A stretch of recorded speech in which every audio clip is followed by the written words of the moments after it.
So this sutta, the Pamadaviharin Sutta, is a sutta on developing restraint in this sutta in relation to refined mindfulness that's developed through the Eightfold Path. And this restraint is an underlying theme in all of the Buddha's Dhamma. And it's the one thing I think that people have the biggest difficulty with. A self-referential ego personality that is ignorant, lacking understanding of the true nature of human life, is always grasping after things to keep itself satisfied and to keep itself distracted. The Buddha taught that the first noble truth is that dukkha occurs. He could have nearly as accurately said distraction occurs, because it is the preoccupation with dukkha, with keeping ourselves happy, avoiding anything that might affect our happiness or our safety or our status or our power or our pocketbook, that keeps driving us out of our bodies and out of the present moment, which is really the same thing. The entire Buddha's Dhamma is about uniting our mind and our body and keeping it there. And a lack of restraint always takes us out of our body. It takes us into the past or into the future. It takes us out of what's occurring. And it's always rooted in what the Buddha taught is the initial cause of suffering, rooted in ignorance, which is craving. So obviously restraint is the antidote to craving, isn't it? And there's a series of talks that I'll be giving now. Tonight is one of them. Thursday's talk is on another sutta that relates to restraint. Saturday's talk here will be on restraint, and probably next Tuesday's talk will be on restraint, but in a slightly different way that the Buddha addresses this very important topic. The Buddha's words: friends, pay close attention. I will teach you about one who dwells in mindlessness and one who dwells in mindfulness. And how does one dwell in mindlessness? When one is unrestrained at the eye, the mind is agitated and distracted by mental fabrications. When agitated and distracted, there is no joyful engagement with the Dhamma. Lacking joyful engagement with the Dhamma, there is no serenity. There is only disappointment. There is only disappointment and distraction. When the mind is distracted, there can be no Dhamma. Lacking the Dhamma, there is only dwelling in mindlessness. Now that reference to mental fabrications relates directly to what the Buddha awakened to, dependent origination, which states that from ignorance as a requisite condition comes mental fabrications. So you can see how this sutta, as in all the Buddha's or most of them anyway, get right to the heart of the matter of addressing ignorance of the way things truly are. And so the Buddha's Dhamma is about developing very specific insight into the impermanent nature of all things, the not self characteristic, meaning that we're seeing ourselves in relation to the world from wrong views, which results in the third mark of existence, ongoing suffering. You can put that all into a basket and call it mindlessness, because that's what it is. We don't have control of our minds. And so we're constantly distracted by the nature of dukkha in the world. We don't understand it. When the Buddha describes an awakened human being from the point of view of right view, he says that person understands at a profound level, at a pervasive level, suffering. That mind understands its own contributions to suffering to itself and to the world at large. The Buddha continues, when one dwells unrestrained over the ear or the nose or the tongue or the body, the mind is agitated and distracted. There is no joyful engagement with the Dhamma. Lacking joyful engagement with the Dhamma, there is no serenity. There is only disappointment and distraction. When the mind is distracted, there can be no Dhamma. Lacking the Dhamma, there is only dwelling in mindlessness. So again, the Buddha is stating very clearly that you either develop the Dhamma or you wander around. The word that's often used is samsara. You wander around mindlessly in samsara. You might live a life. You might live a very successful life. It might even seem fulfilling at times. But it's lacking an understanding of the true nature of life. So it's a mindless life, isn't it? if we want to develop a life that is rooted in mindfulness, that can experience each moment as it's supposed to be in a skillful way, we develop mindfulness. Is that clear? The point I'm trying to make is, again, there's nothing magical or mystical about what the Buddha is teaching. There's nothing here that is taught to have us escape from reality. It's about immersing ourselves in reality, unrestrained by mindlessness, by developing full mindfulness or refined mindfulness. Is that clear? It's an important point. If we really want to have a completely meaningful life, moment by moment by moment, we'll develop the Dhamma. And that's really the choice we have, isn't it? There's all kinds of things we can do as spiritual or religious practices, or even wholesome hobbies. And most of them are wonderful things to do to occupy our time. But nothing fulfills like the Buddha's Dhamma. Frank. How do you study the Dhamma, integrate it into your life when you only get to the sangha once a week? Oh, well, I'm going to start a seven night class, so you got to start driving a lot. Well, I'm sorry to be so flippant, because that really is an important question. We are really fortunate to have what we have here in Frenchtown, a well-focused sangha. But nobody can be part of a well-focused sangha 24/7 unless I decide to find a lot of funding and start a monastery and we all go there. That's not likely to happen. The answer is in the Eightfold Path, and two factors of the Eightfold Path point us in that right direction: right intention and right effort. Right intention is the ongoing, being mindful of the ongoing intention to recognize and abandon craving and clinging. This sutta and all the suttas that speak to restraint speak to that. And then right effort is a reminder of where we should place our thoughts within the framework of the Eightfold Path.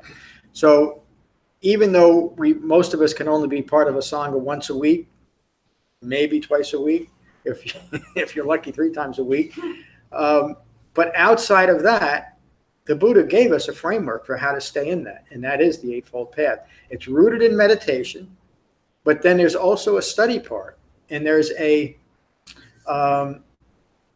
practical application part of the Eightfold Path.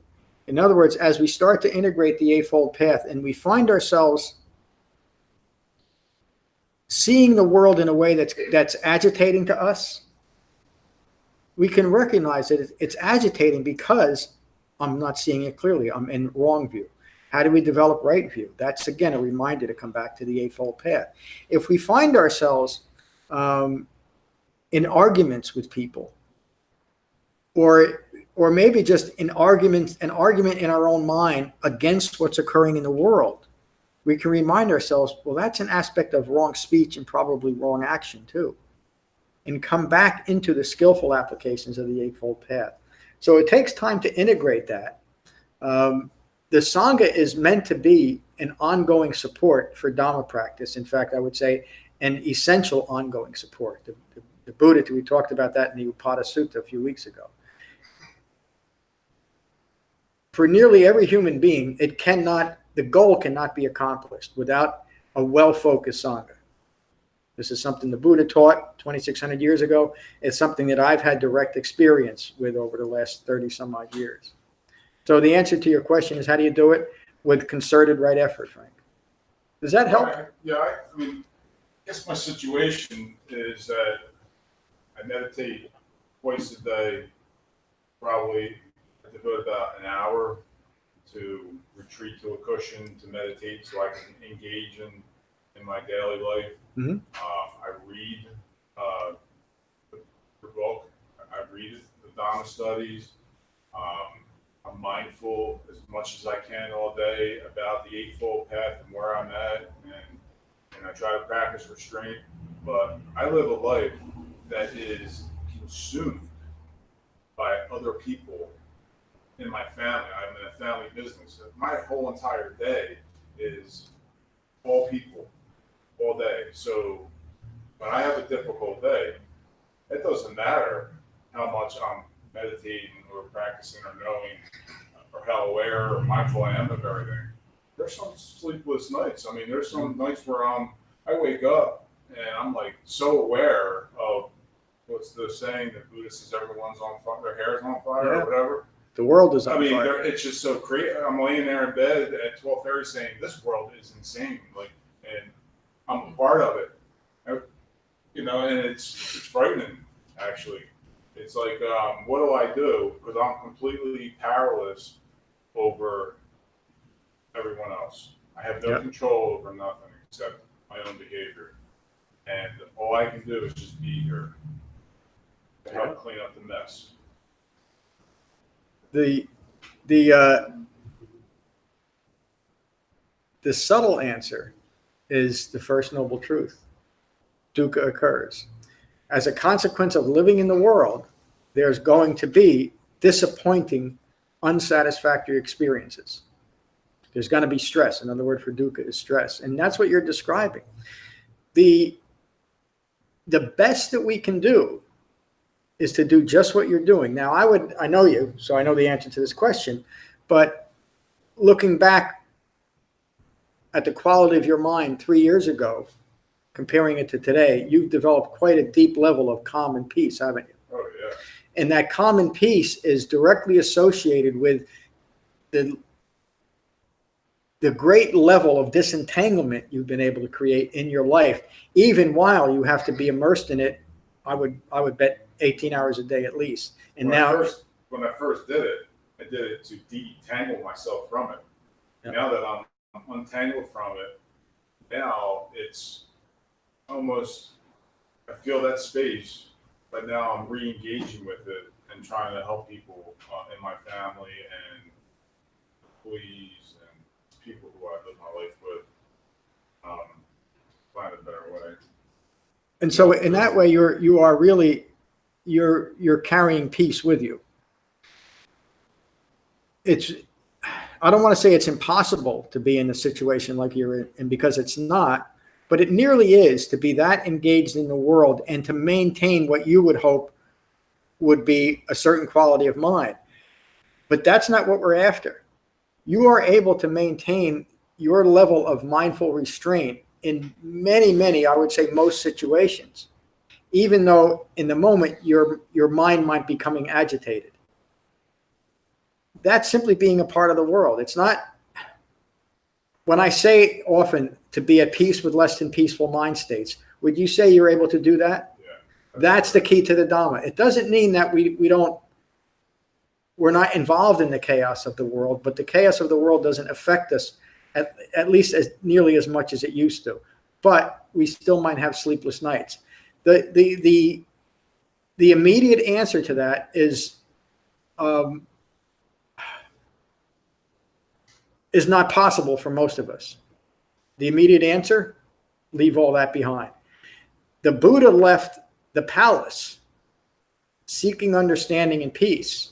And upon his awakening, he didn't decide to go back into that life.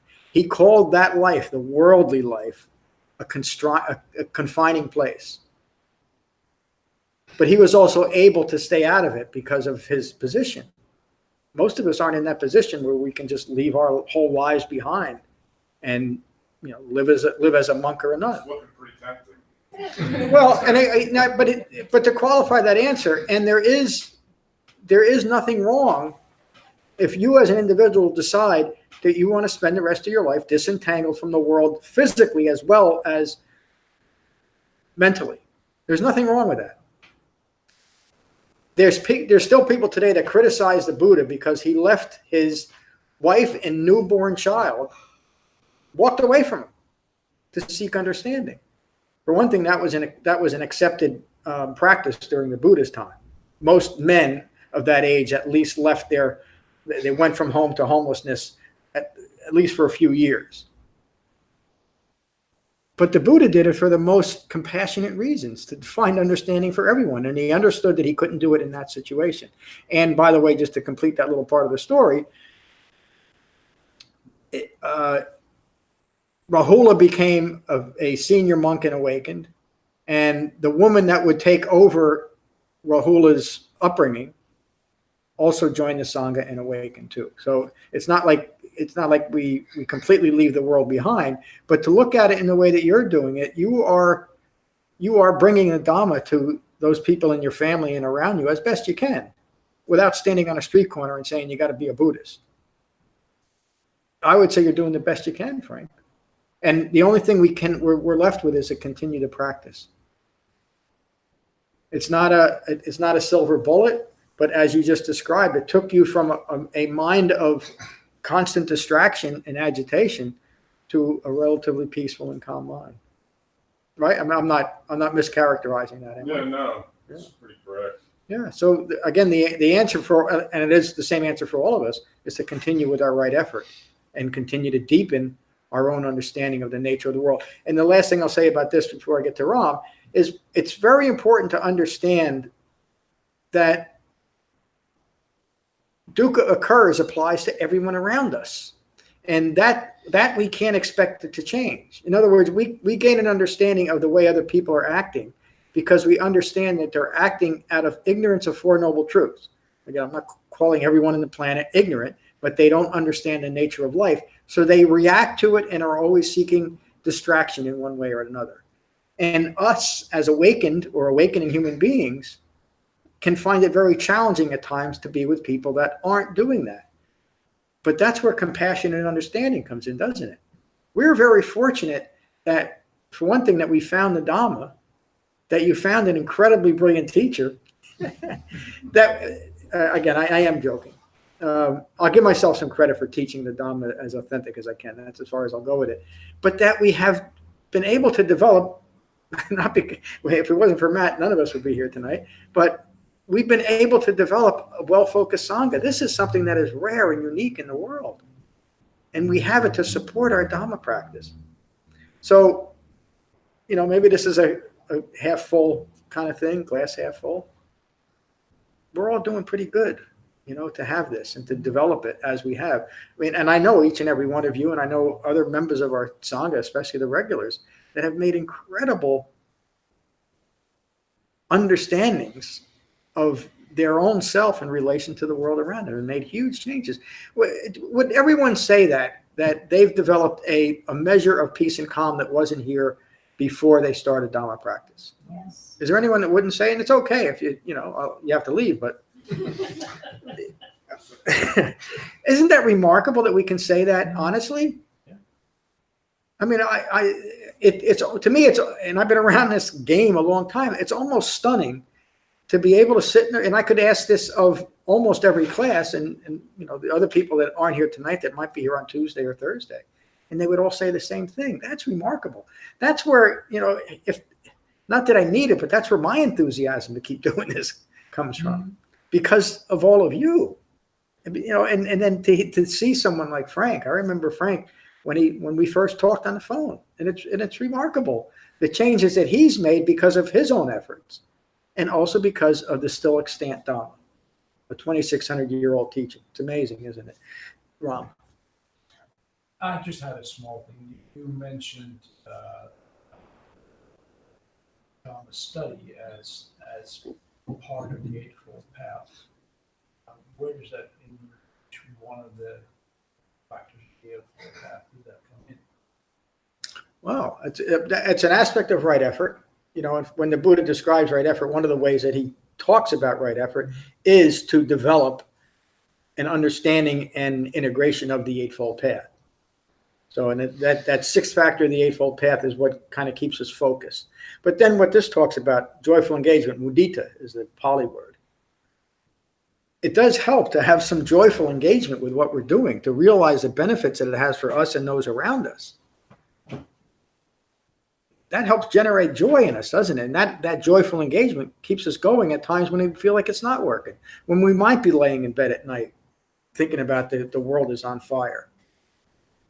And what can we do? The world is on fire, isn't it?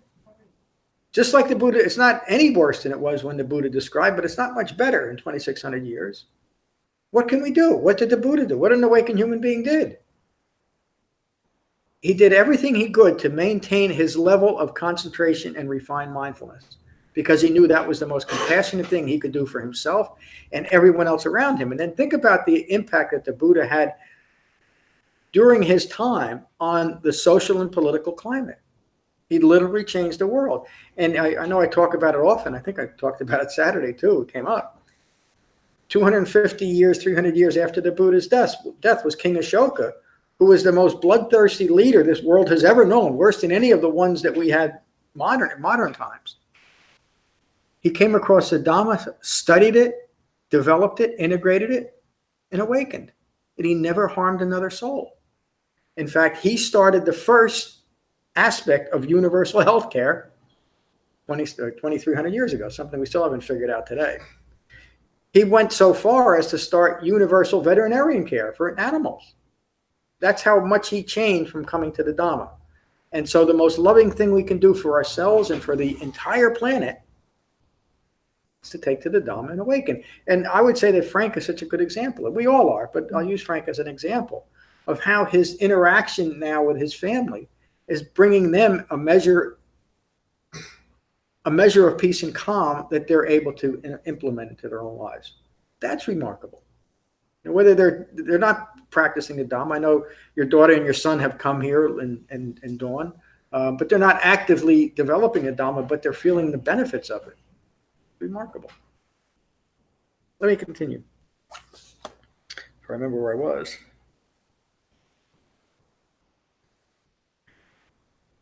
The Buddha continues, when one dwells unrestrained of thoughts, the mind is agitated and distracted by ideological fabrications.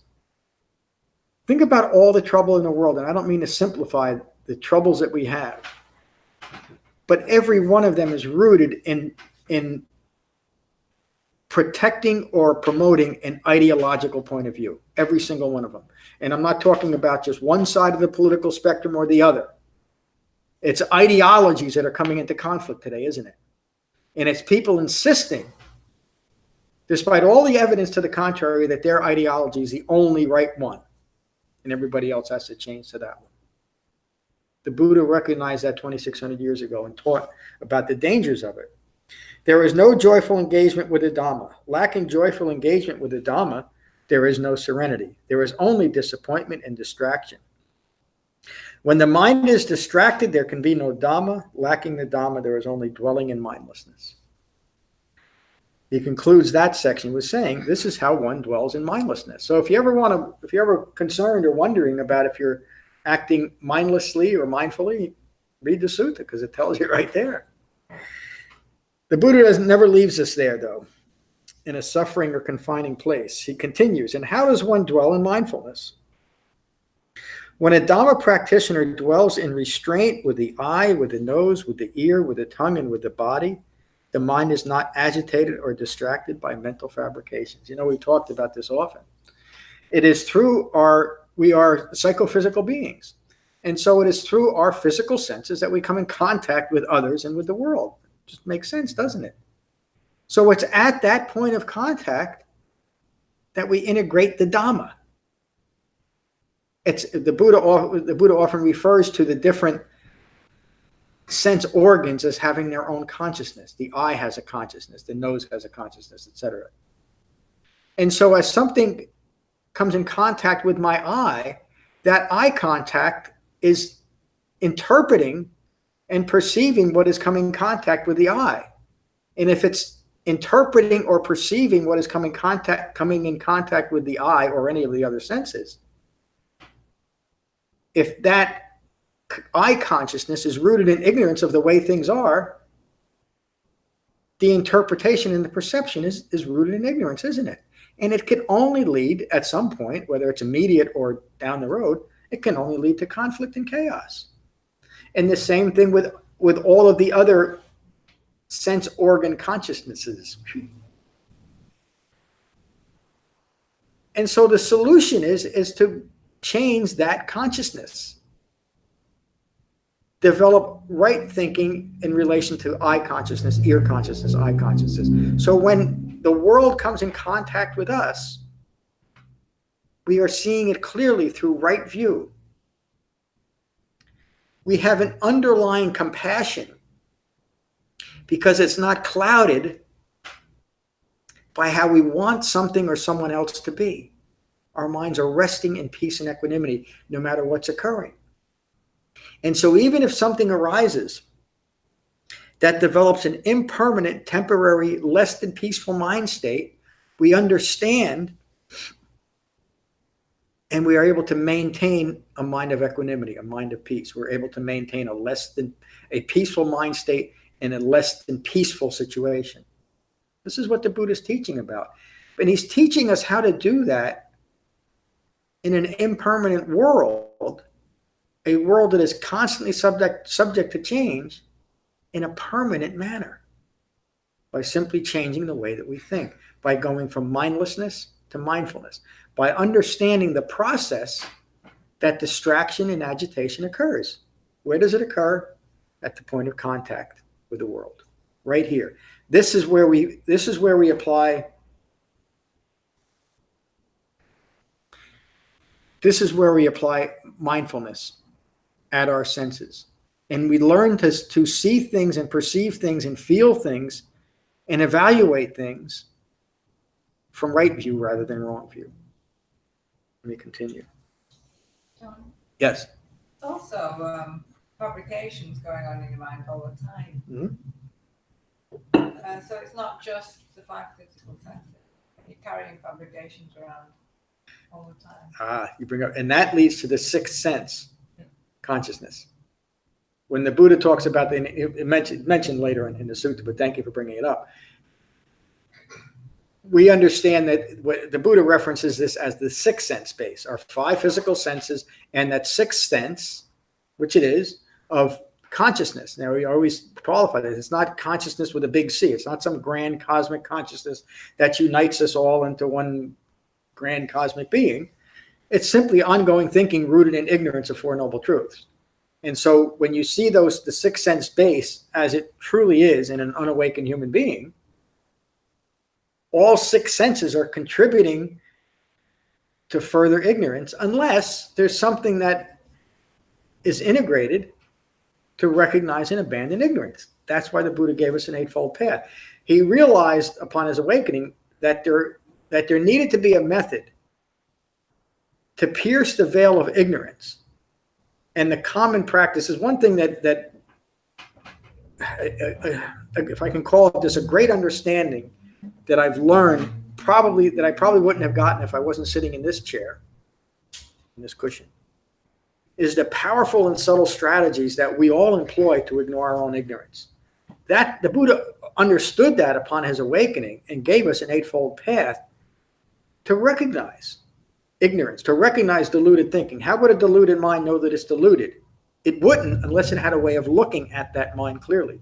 Remember in the Nagara Sutta how the Buddha describes being stuck in this feedback loop until he understood reality and was able to extricate himself from that type of circular thinking that simply reinforces ignorance.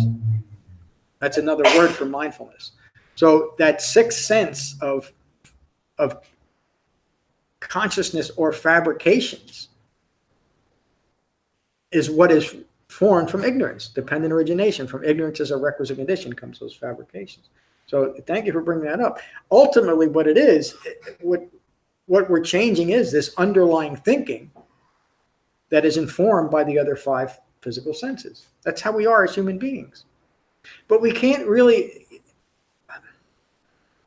that's such an obvious statement to me now. But if someone said that to me a few years ago, I think I probably would have just ignored it as nonsense because it's almost too close to home to realize how important that is. But it's all rooted in ignorance of Four Noble Truths. And it's all abandoned by the 8-fold path. And that's the only way. It's something that can't be seen clearly until you are quite removed from it. Maybe completely removed from it. Remember, the Buddha wandered around northern India for 6 years prior to his awakening, and he didn't quite get that last point of recognizing his own ignorance. It wasn't until his awakening that he was able to look back on that quality of mind, much like I just asked Frank to do, and realize the difference. So let me continue. Great questions tonight. Thank you. There being joyful engagement with the Dhamma, there is serenity, there is contentment. The Dhamma is present moment by moment, and they dwell in mindfulness. When one dwells well restrained of thoughts, the mind is not agitated or distracted by ideological fabrications. There is joyful engagement with the Dhamma. Think about that when we get caught up in ideologies. Even if at that point, if we recognize that we're caught up in a point of view that is creating chaos in our lives or someone else's life, to practice restraint. That kind of goes to Frank's question. How do you do this when you're not part of the sangha? Restraint is the answer, to be mindful of this. There being joyful engagement with the Dhamma, there is serenity at that moment of contact, no matter what's going on around us. If we're joyfully engaged in the Dhamma, our minds are at peace. We've developed a peaceful mind state in a less than peaceful situation. There is contentment. What a powerful word that is often overlooked in the Dhamma. We're content. It's another way of saying we're at peace with what's occurring. We're simply content with our life as our life unfolds. What a marvelous gift to give ourselves. Ongoing contentment. To stop craving and desiring and grasping. Whether it's an immediate change or things or that people need to be different or anything. I'm content. I'm content because I understand the way things are. They can't be any different than they are right now. Many people get caught up right at that point because there's so many things wrong in the world, or perceived that way, that we feel we must do something about it. But if that doing something takes us out of what's occurring right now, we've lost our minds. And again, it doesn't mean that we take important and skillful steps towards bettering the world around us. But we're in a much better position to do that if we do what the Buddha did before he tried to help anyone. He awakened first. It's always an interesting thing to me that the Buddha he was born an incredibly compassionate person. When you read the few things about him when he was a youth, you realize that that was part of who he was. And he was in a position as the prince in his father's kingdom to make pretty significant changes in the lives of people around him. And his father was a benevolent ruler too.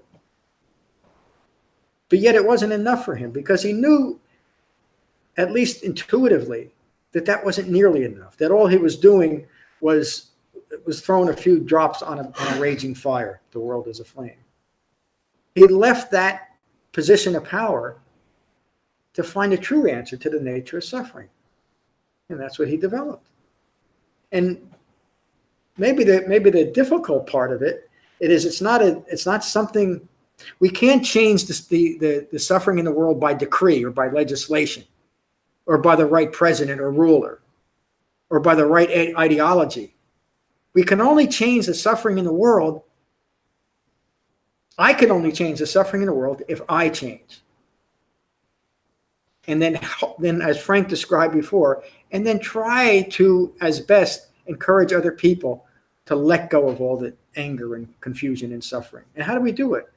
The most effective way is by example. That's how the Buddha did it, by the way. The Buddha didn't take out ads. I guess there weren't any ads, but he didn't stand on street corners. There probably weren't many streets either. He didn't scream and holler and tell people you better change, the end is coming. He lived this beautiful life as an example of profound mindfulness, and it attracted people to him. And those that wanted to learn and change did. And again, the most amazing thing to me in my lifetime is those teachings are still extant, they're still effective right here today. We just talked about that. Let me continue. There is contentment. The Dhamma is present moment by moment, and they dwell in mindfulness. The Dhamma is present moment by moment, and we get to dwell in mindfulness. This is how one dwells in mindfulness. It's the end of the sutta. Thank you.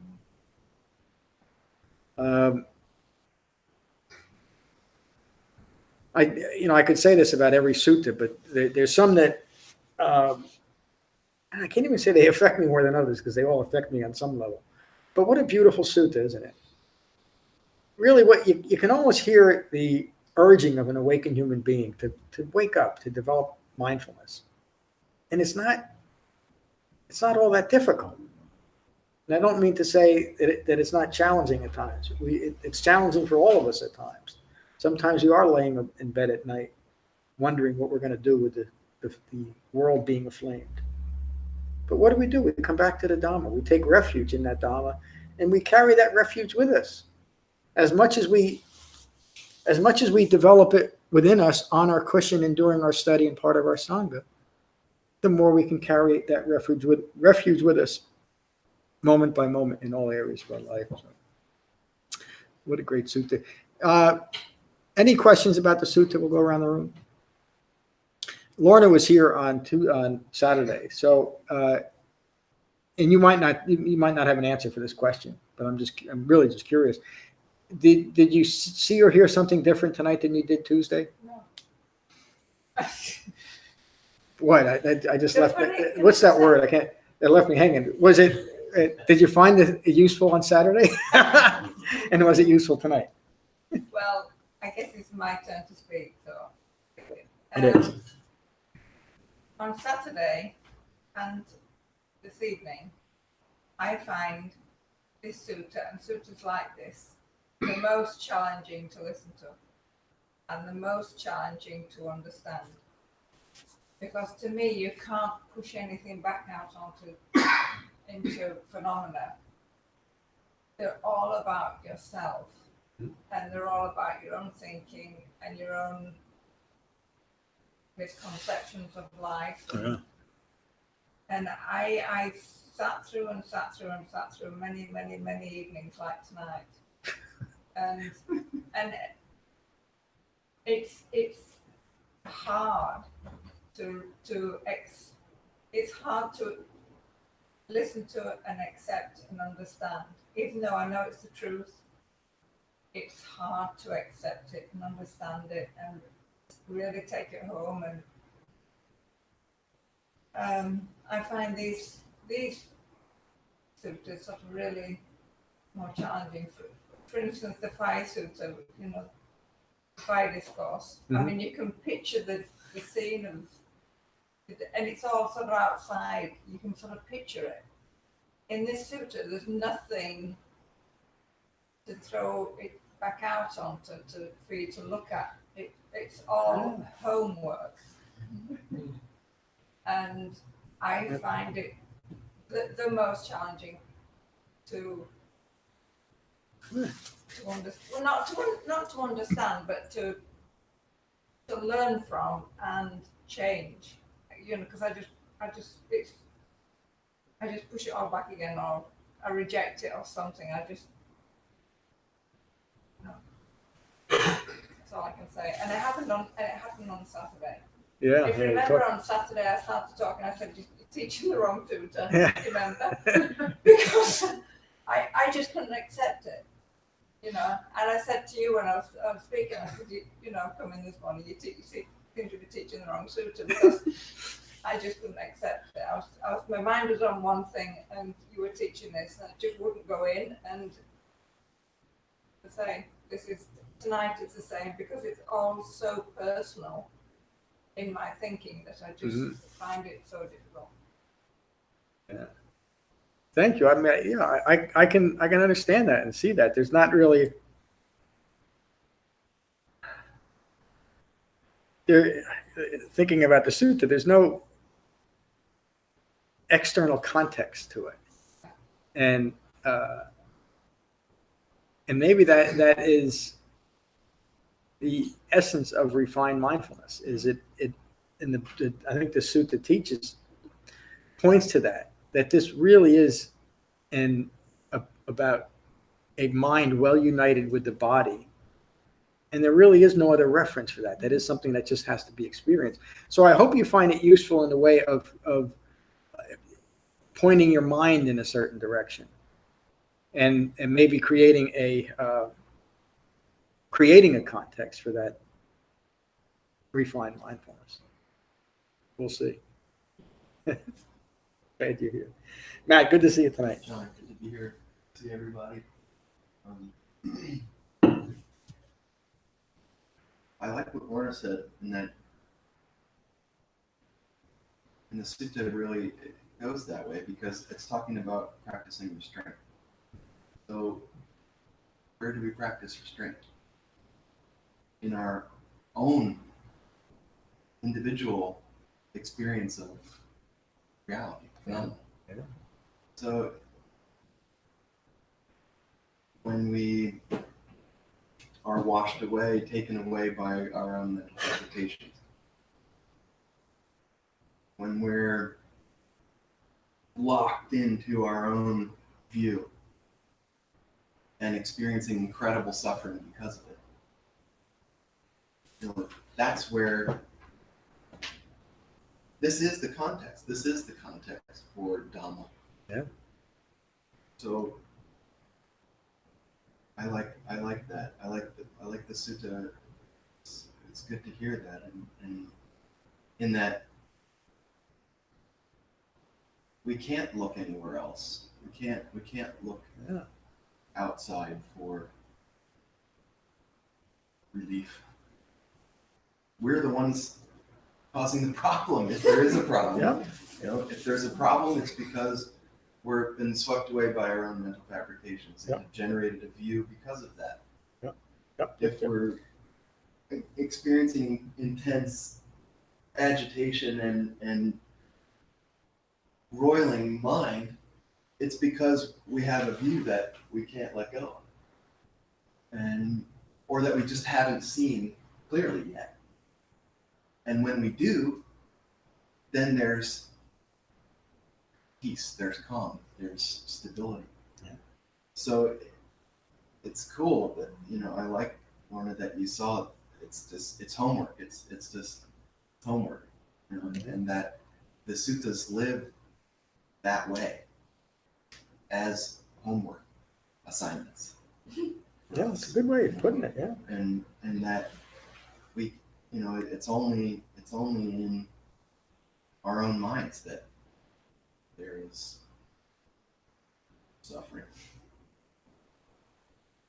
Wow. Thank you. You need to come here more often, my friend. The Thursday's class and Saturday's class will both be on restraint in a different way. So I think Thursday's I know it's the Parahani Sutta, and Saturday's the Sundari Sutta. And they both speak to restraint in slightly different ways. Hopefully you'll be able to listen to it. Well, I'll see you Saturday. Ram, good to see you tonight.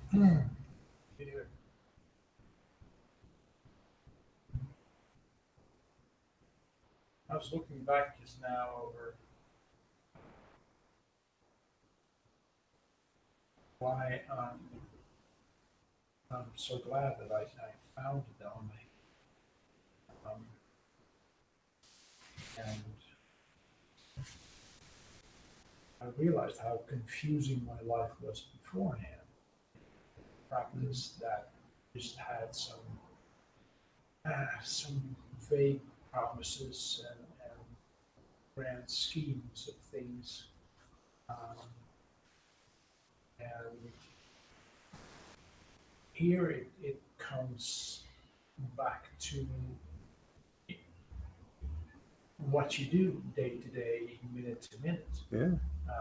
And everything you do, everything you think, and every way you look at anything is part of that effort.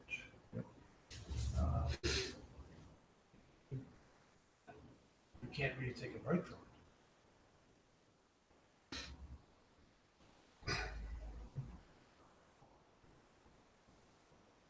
And it makes it more satisfying to do these things. Not so, of course, I'll sit for my half hour in the morning, and I'll be here, but for the rest of life as it goes along, it just applies every time for everything. You find yourself agitated about something, and it immediately points you back to, what are we doing now? Where is and a lot of times where is my restraint here? Did I lose my restraint? Yep, I did. Yeah. And what do you do at that point? You bring your mind back into the present. I'm up here now.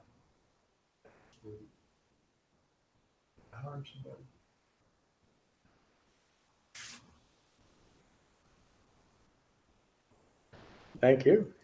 Mike, good to see you tonight. Thanks, John. Enjoyed the talk very much. Good to be here as always. Agitation is something near and dear to my heart. And I was thinking about something recently.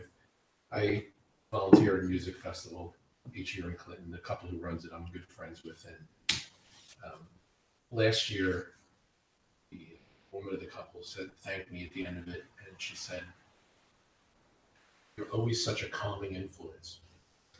And I took that back home, and I told my wife and daughter, and they practically fell on the floor. And I'm only slightly exaggerating it. But it did make me think about how I act when I represent myself versus how I act when I represent others. So when I'm at this music festival and we get people coming up and they're complaining because they want to get in for half price because the show's half over, it runs from noon to 11 p.m. and it's 6 o'clock. Well, why should I have to pay full? And if I were in charge, I would say, get lost. Let's say old to me. That's still the way my brain thinks. I don't know if I pull the trigger on it, but when I'm representing them in the festival, I'm totally polite and courteous. And I said, well, I'm really sorry. We can't let you in for less, because then everybody would come later on and want to see the main acts at the end. So I try to explain. And I've kind of realized I do that with work as well, because I have people I deal with at work who aggravate me to no end, but I'm representing my employer. And I'm also, that's also to keep my paycheck coming in. But it's just made me kind of think about how, there's almost two personas, and how the persona that I use representing others is often a lot nicer than at least the one that's in my head. I won't say, like I said, I won't pull the trigger on some of the things I think, whatever, and it's just, it's kind of made me see if there's a balance there or something. Yeah. Wow. That's profound insight, Mike, just to see that within yourself and to understand that you're now engaged in a process to bring that all together and just be who you are all the time. It's another way of saying, being at peace, to be who we are. Acting in that other way is acting from a fabrication of who you think you are rather than who you really are. Good for you. Thank you for bringing that up. Kevin, good to see you tonight.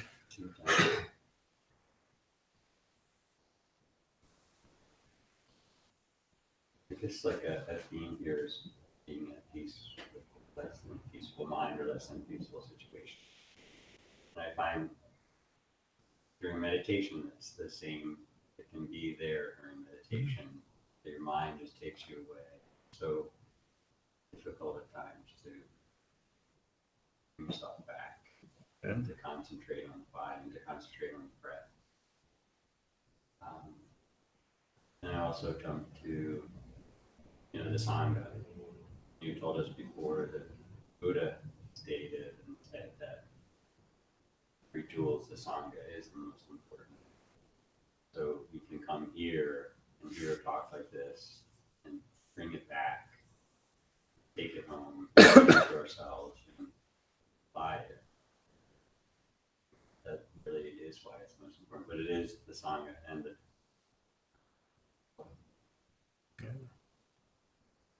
Thank you. You bring up something else that kind of alludes to what Lorna was talking about. Just hearing these words, these preserved words of the Buddha all these years later, has an effect, whether we realize it immediately or not, or even understand it. It gets into us. It's part of our Dhamma practice. We find usefulness out of these words when we don't even realize that we've taken it in. I think you'd say that too. It's just how it works. So thank you. Frank, good to see you tonight. Good to be here. Good to see everybody. Welcome back, Matt. Thanks. Tuesday night anyway. Being at peace with a less than peaceful mind state seems to be a good theme for me lately and an ongoing thing. And when I'm practicing mindfulness, and being mindful of how I'm feeling, really without like judgment, like judging that less than peaceful mind. I'm still not real happy about it, because I like to be peaceful, and I don't really care to kind of acknowledge that external sources kind of can steal or disrupt my peace. But I think what's important for me to recognize is that how my behavior has changed, like my relationship to whatever's going on. So that's like practicing restraint. Is there a practice in restraint at the intellect or something? Yes, yeah. Is that at the intellect? Yep. So practicing restraint there is important for me because my behavior in the past has gotten me into trouble and has caused more damage, not only for people in my life, but even for me, like how I would then, like my relationship with myself. And then, so it really comes down to relationships with me and my behavior.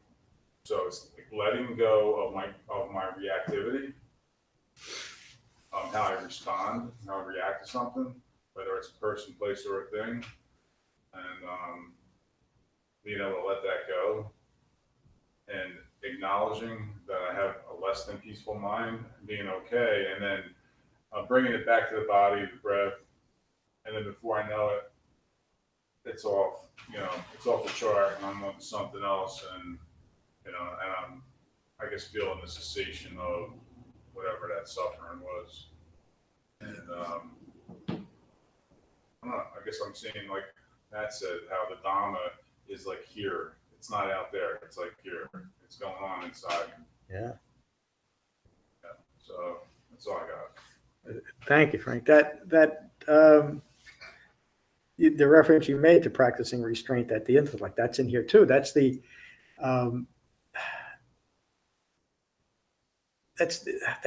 culmination of the Dhamma. We're so enamored with our thoughts. A mind rooted in ignorance is so enamored with its own thoughts that it will do anything to defend those thoughts. Another way of saying that is just because I have a thought, it's reality for me. And because I've now attached to it, I'm clinging to that thought, I'll defend that all the way to the end. And so the essence of the Dhamma is going from wrong views, clinging to wrong views, to letting go of those wrong views at the intellect and developing right view. So it comes down to our thinking, doesn't it? How we think about things, how we think about ourselves in relation to the world. And if those thoughts are framed by reality, by the Eightfold Path, we have a life of peace and happiness. Thank you. Liz, good to see you tonight. Thank you for the email earlier. Pardon? Thank you for that email. Oh, you're welcome. So I don't know if I can articulate this, but it's, so in order for us to do the work, the aligning ourselves with the Dhamma, we know that there are certain things we have to do to work towards this idea of, an awareness or an enlightenment or whatever you want to call it. Mm. And then when we reach that ultimate level of enlightenment, we get to practice the Dhamma. So it's on both sides of the wall, Yeah. that you're doing the same thing that you end up doing if you reach that point. So I think that's, I can relate to what Lorna was saying, is that, so you know that, and you go, damn, I gotta do this, and then I get there and I have to do this, and it's like, it's the practicality of the whole thing, and it's just the way it is, and it's just what you have to do. So, that old saying of chop wood, carry water, it's like, you reach enlightenment, you still have to chop wood and carry water, it's just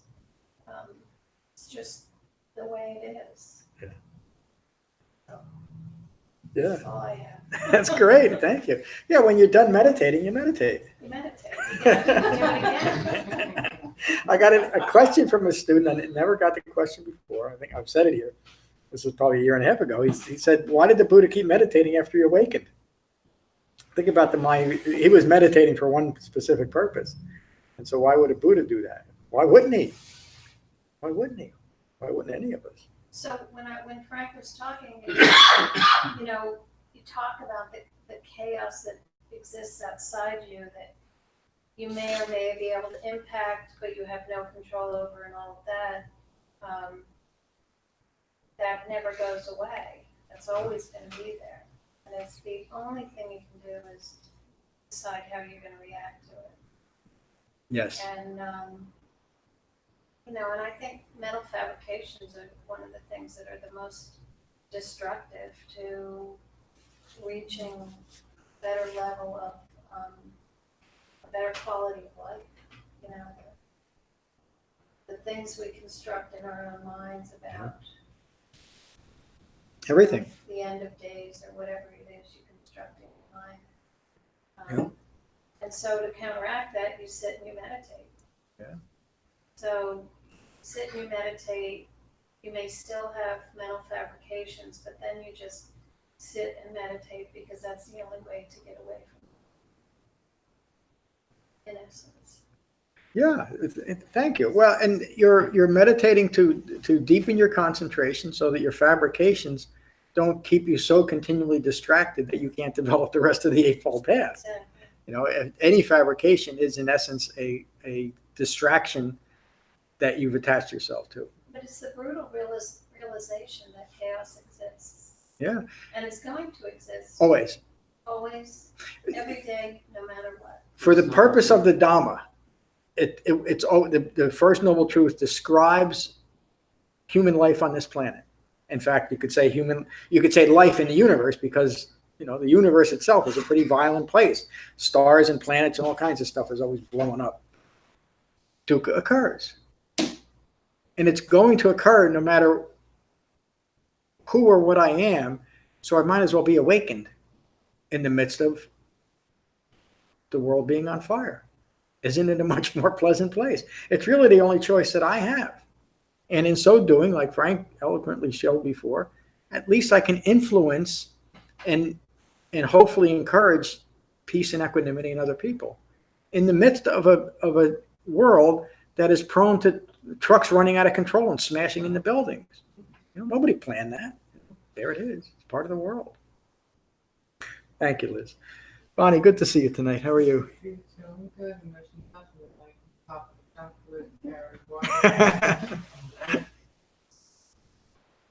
to hear. Thank you. Thank you all. A few announcements. You'll notice in the email that there's a link to the newsletter archive. And the reason why that's there, I put it in there a few times, but if you're using the app, that can be helpful to go directly there, and then you can read today's the week's emails, and that goes back about 10 weeks. It's 2 clicks to whatever that weekly email is, and it'll always be available 12:15 on Monday, 12:15 on Thursday. So if you want to just do that through the app, you can do that. And also, if you wanted to reference, last week's or 5 weeks ago talks, you can do it that way. We have a new Dhamma project. We are collecting Dhamma donations for the Raritan Learning Center's sign. They need a sign out front to help promote their business.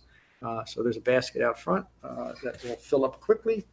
It's only going to be for a couple or 3 weeks because then we're getting into our Dhamma dinner season, which will be Tuesday of Thanksgiving week. And there'll be a different Dhamma basket after that. So those are the announcements. Our retreat is about 5 weeks and 2 days from today. You're going to join us. I don't know. All the men here are going on retreat. Is it going to be an all-male retreat? Almost. Oh, what's the woman's name that's coming? Eileen. Do you know Eileen What's that? from the Qigong? Yeah, she's been, her and her sister come. Do a book Oh, concept. yes. There may good. There may be a few other women, and I'm hoping that Eileen won't be the only one. But we don't really get into gender roles on retreat anyway. It shouldn't matter too much. All right, let's, any questions or comments? All right, we'll finish with the Metta Sutta as we always do. So find your relaxed meditation posture, gently close your eyes and gently close your mouths. And again, take a moment to become mindful of your in-breath and your out-breath. And these are the Buddha's words on metta from the Karaniya Metta Sutta. This is what should be done by one who is skilled in goodness and who knows the path of peace. Let them be able and upright, straightforward and gentle in speech, humble and not conceited, contented and easily satisfied, unburdened with duties, and frugal in their ways, peaceful and calm and wise and skillful, not proud or demanding in nature. Let them not do the slightest thing that the wise would later reprove. Wishing, in gladness and in safety, may all beings be at ease. Whatever living beings there may be, whether they are weak or strong, omitting none, the great or the mighty, medium, short, or small, the seen and the unseen, those living near and far away, those born and to be born, may all beings be at ease. Let none deceive another or despise any being in any state. Let none through anger or ill will wish harm upon another. Even as a mother protects with her life her child, her only child, so with a boundless heart should one cherish all living beings. Radiating kindness over the entire world, spreading upwards to the skies and downwards to the depths, outwards and unbounded, freed from hatred and ill will. Whether standing or walking, seated or lying down, free from drowsiness, one should sustain this recollection. This is said to be the sublime abiding. By not holding to fixed views, the pure-hearted one, having clarity of vision, being freed from all sense desires, is not born again into this world. Thank you all for a wonderful class tonight. Peace. John, how can we find the app